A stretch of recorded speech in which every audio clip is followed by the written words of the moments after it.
Yes, put it on the thing. That's right. There you go. You ready? Okay. Formally, this is the Arthur class. Art class is just a kind of an informal reference to Arthur class. So this is an art class for you. Here is your exercise for the day.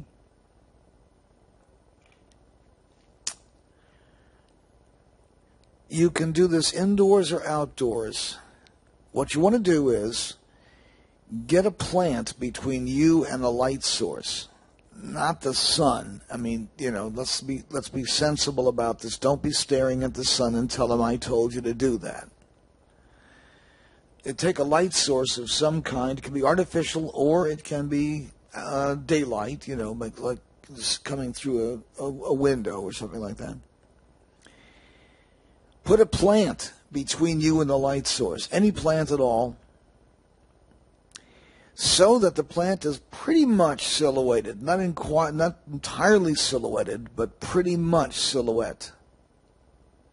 If you don't know what silhouette means, it's darker on your side and lighter on the other side that you can't see. But that makes a liminal glow around the part you can't see. You'll notice that there's also a penumbra. So you need to study what's called umbra, the shadow, and penumbra, which is the half shadow. The half shadow is the twilight, and the twilight zone of everything exists. Anything that's lit has a twilight zone to it, particularly if there's an atmosphere. It doesn't have to even have an atmosphere to have a twilight zone. There is a twilight zone. However subtle it might be, however small it might be, a sharp line of definition doesn't actually exist in nature.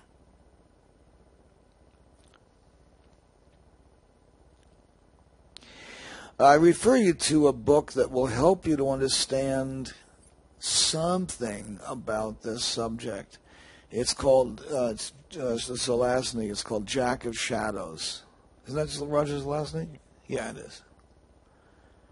And Roger was a neighbor of Drew's for a long time, Drew Crystal. We had a chance to visit with Zelazny, 5 times. In Santa Fe and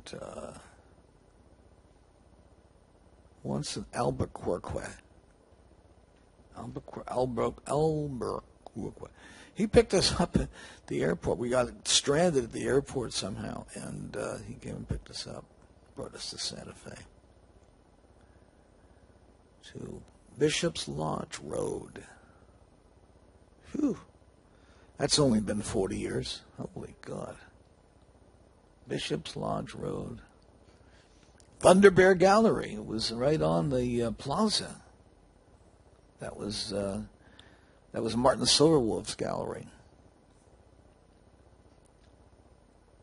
It's right on the plaza. You could spread a blanket and sit out there if you wanted to, and have a bowl of red. Bowl of red. That's red beans and rice. Yeah, there's nothing better than that in that area. That's like having, a po' boy in New Orleans. And you go to New Orleans, you're going to have a po' boy. And some prawns and all kind of good stuff.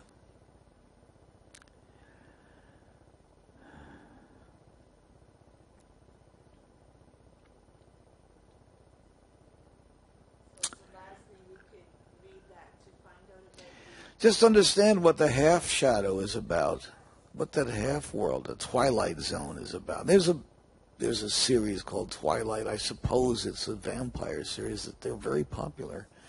I don't know if that has to do with the kind of Twilight I'm talking about. Twilight Zone, however, Rod Serling, that is the Twilight I'm talking about. It's a gray zone. It's a zone between white and black, between absolutes. There's always a diffusion layer somewhere in there where the two things mix. However, tightly it is. It's not a sharp, defined line. Not when it's actually looked at. When it's looked at, it's very fuzzy, very, very fuzzy indeed. As a matter of fact, it's downright rubbery because it fluctuates and it's fuzzy. So there.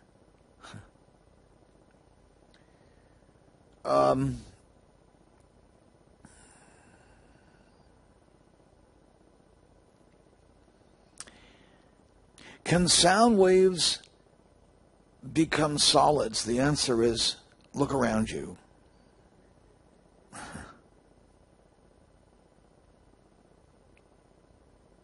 Standing waves become objects.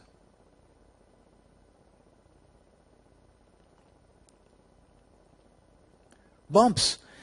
And they're just, all they are is just bumps in space. Bumps.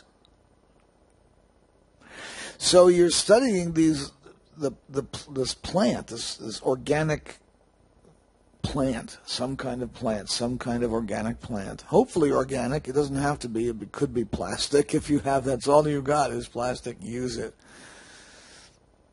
But you're looking for leaves.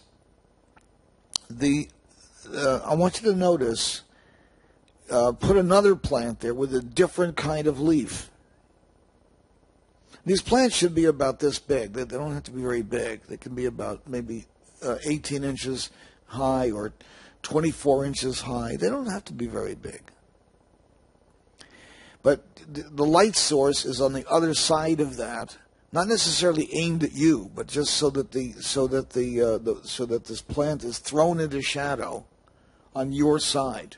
So you're actually drawing, hopefully, or painting, whatever you want to do. You can draw, you can paint, you can use watercolor, you can use acrylic, you can use pencil, crayon, Conte, whatever you want, but get the feel of those darkened leaves and look for broad leaves and then small bunchy leaves and little flat leaves and fat leaves and blossomed leaves and bent up curly leaves and gnarly things and so on.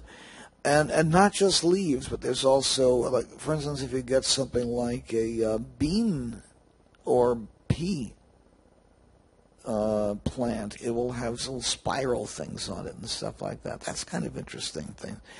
So just from behind, just look at it without the light. The light is on the other side, and you can use the light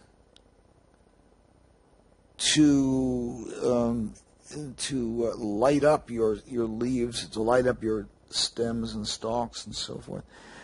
Notice the way that the stalks are. And what I do, I caution you to, when you make the stalks and the stems, don't stop where the leaf is. Don't draw what you see. Draw what you know. What I mean by that is when you draw a stalk, draw through the leaf. Draw the stalk that is there. Give it actual, palpable existence.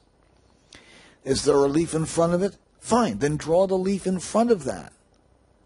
But draw through the figure. Draw through so that you follow those stalks and the movements of those things. Boom, down, down, down, down, down, like that. And look, in nature, everything's kind of straight line and then it bends. Straight line, then it bends. Straight line, then it bends. Straight line, then it bends. So look at that. Notice how that works. Notice how plants branch out. That's important to understand in time tunneling, because you'll be doing time tunneling instinctively. You'll have to have something, some reference point. So working with this kind of a plant structure will give you the reference point. Or you can watch Bill and Ted's Excellent Adventure 20 times. Same basic. You're looking at branching and branching effects.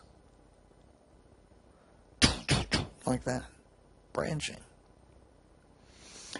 Imagine if you got on a roller coaster and the roller coaster didn't go down just one track. It had diversionary tracks. It could go either left or right.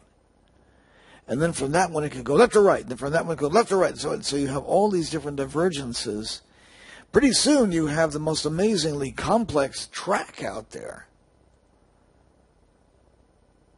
And those things, even if they all come back and reconverge, in the beginning, going around the back and converging again, even so, that's an amazing number. It's an almost infinite number of divergent tracks.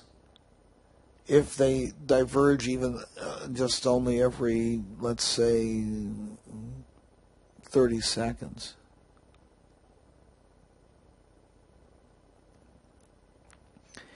So understanding the quantum effects of every decision point that you make, I mean, it's like every breath you take is some sort of decision point. Everything has got some kind of a crossroads there.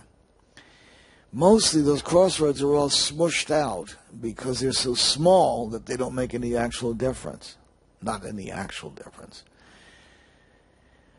At a measurable point, they do make a difference, and when they make that difference, there is another reality that is created. And it's enough of a degree of arc to call it a parsec. It's a degree of arc at 1 light year, across 1 light year, at 1 light year. So that is, it's enough of an angle. It's about a 2 or 3 degree angle off true is enough to create another true, which is then the north of that particular reality. That particular universe is now oriented that way. It's a polar orbit, kind of like an electron, kind of like a quark. Only it's a time frame, time space. Disconnected time-space. The way it gets disconnected, it breaks surface tension. Surface tension has to do with being held back until you achieve a certain amount of energy. James Blish wrote a story called Surface Tension. I think that will help you to understand the concept. Surface Tension. It's a short story by James Blish. It was published in Galaxy, I believe, in 1956, 57.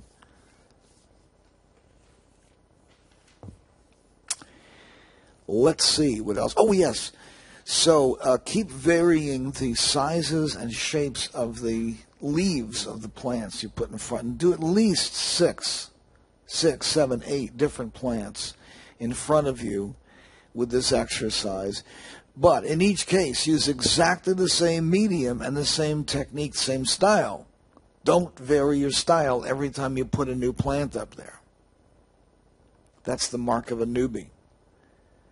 Your style should be the same, and your technique should be the same, and the tools that you use should be the same for all 6, 7, or 8 experiments that you make with plants. And take your time and actually put in everything you can. Everything you can. Take the time to do that. Do one good drawing or one good painting rather than 100 crappy things that you barely look at. I want you to look at this plant. Just really look at it. And when you've got the drawing done, refer back to the plant, look at your drawing, look at your painting, and say, did I get this? Did I get everything? Did I miss something here? You'll learn to do that when you're dealing with beads. When you're working with beads, you're going to ask yourself, look, I'm stacking beads. I've got a 4 millimeter, now I've got a roundel, now I've got a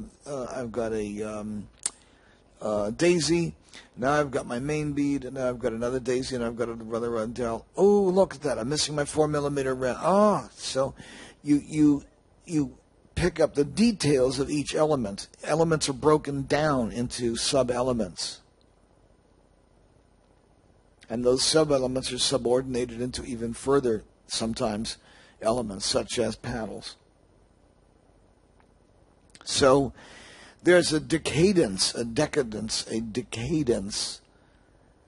of a subordinate structure, all supported by a single engineered major core. It's called a core. That core is what is engineered to support all of the subordinate hangings, the things that hang on it, called dependents. That is all measured against the probable tug on the earlobe, for instance, of an earring, to determine whether that's too heavy for someone to wear for a period of 2 hours or more.